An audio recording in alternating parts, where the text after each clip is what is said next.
आमर प्रोक्योरमेंट प्रकृत में ठीक ठाक चली किसी जगार मिलर माने जो मनमानी कर विरुद्ध में एक्शन नि भावुची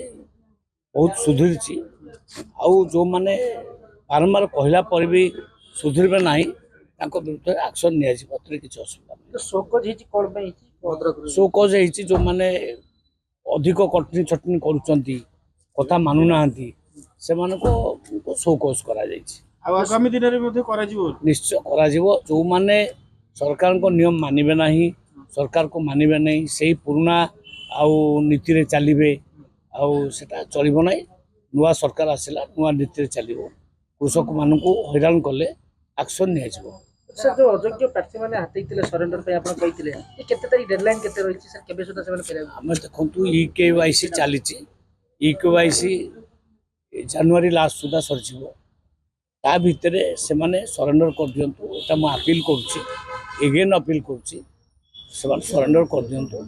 कौन से एक्शन नि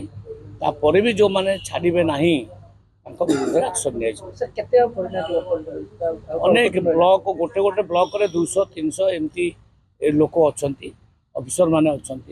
चाकरी कर सरकारी चाकरी इनकम टैक्स पेमेंट कर फिर भी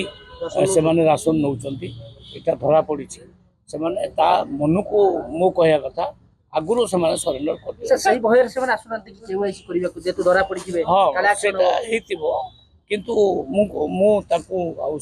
चेक कर से मोर कहवा कथा से सरेंडर करदे भल सर मंडी कथा गोटे सर मंडी रे वर्तमान सुधा फील्ड विजिट पे को जाई एवं टोकन पे अपेक्षा करसन चासी 17000 जो टोकन रो असुविधा अछि मो डिपार्टमेंट को कहि से समस्या समाधान हो समस्ते टोकन पाइबे।